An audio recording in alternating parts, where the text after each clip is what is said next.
Baik, sekarang kita lanjutkan untuk uji hipotesa yang terakhir, yaitu menguji kesamaan dua proporsi ya. Jadi saya ulangi, pertama menguji hipotesa tentang rata-rata, yang kedua menguji hipotesa kesamaan dua rata-rata, yang ketiga uji hipotesa menguji proporsi, yang terakhir adalah menguji kesamaan dua proporsi. Kalau menguji kesamaan dua proporsi selalu ada sampel 1 dan sampel 2 ya, pasangan hipotesanya sama ya. Kalau untuk proporsi biasanya setnya lebih dari 30 sehingga kita menggunakan distribusi normal. Saudara lihat rumusnya itu ya, setnya adalah X1 dibagi N1 dikurangi X2 dibagi N2. Pak, kalau tadi contohnya yang uji proporsi tadi kok langsung P0 sama P1, tadi sudah bentuknya prosentase. Jadi saudara tidak usah peduli dengan X1 dibagi N1, X2 dibagi N2 karena bentuknya sudah prosentase. 40%, 39% itu sudah prosentase ya. Ini nanti kita lihat contoh yang bentuknya belum prosentase. Jadi kita harus membuatnya menjadi prosentase terlebih dahulu ya. Kemudian di situ ada dibagi akar PQ kali super N1 ditambah super N2 ya. P itu apa? Ya, saudara lihat di sini, P-nya itu adalah X1 ditambah X2 dibagi N1 ditambah N2. Sedangkan Q-nya adalah 1 min P ya. Sekarang kita lihat contohnya.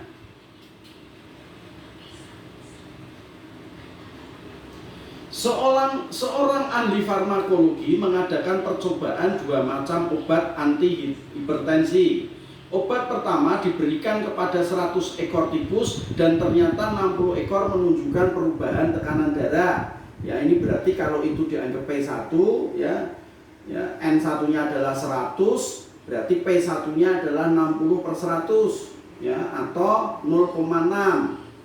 Obat kedua diberikan kepada 150 ekor tikus, ini berarti N2-nya adalah 150 dan ternyata 85 ekor berubah tekanan darahnya. Ini berarti P2-nya 85/150.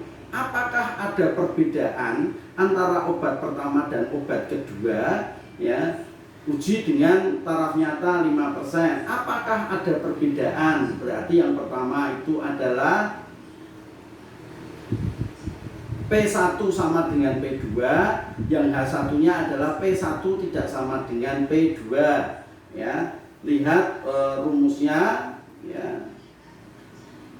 Saudara lihat P1-nya tadi sudah saya katakan 60/100 atau 0,60, sedangkan P2-nya adalah 85/150 atau 0,56. Sedangkan P-nya itu adalah X1 ditambah X2.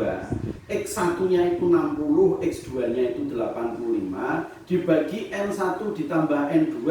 N1-nya 100, N2-nya 150, ketemunya adalah 0,58. Sedangkan Q-nya itu adalah 1 min P.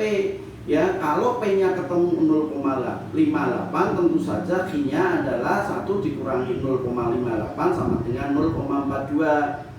Kemudian kita ikuti tahap-tahapannya. Pertama tentukan formula hipotesisnya dulu. Ya, tadi sudah saya jelaskan bahwa dalam contoh soal itu karena tidak ada lebih besar, lebih kecil ya, adanya hanya sama atau tidak sama, maka kita menggunakan formula hipotesis yang pertama, uji dua sisi, di mana H0-nya adalah P1 sama dengan P2, H1-nya adalah P1 tidak sama dengan P2.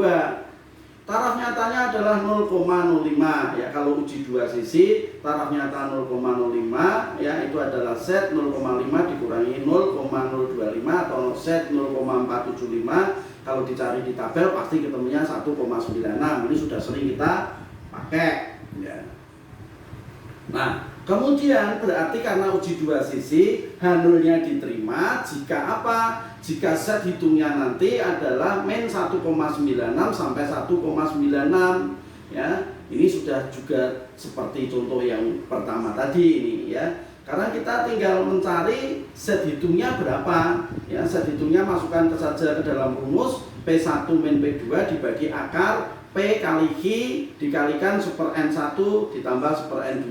Tinggal masukkan harganya. P1-nya 0,60, P2-nya 0,56, P-nya adalah 0,52, Q-nya atau 1 min P adalah 0,48, N1-nya 100, N2-nya 150, set hitungnya ketemu 0,66.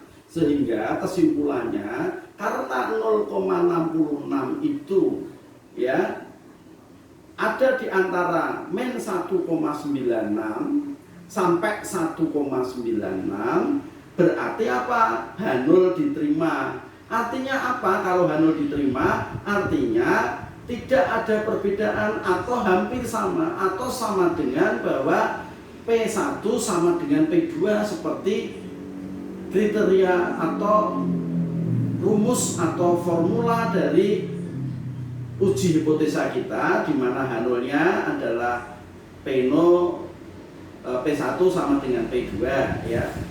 Sekali lagi, H0 diterima karena apa? Karena set hitungnya terletak di antara min 1,96 sampai 1,96. Karena H0 diterima, artinya tidak ada perbedaan antara obat pertama dan obat kedua. Gitu. Saudara juga bisa lihat latihan soal yang kemarin sudah kita buat 1 sampai 4 ya. Bentar.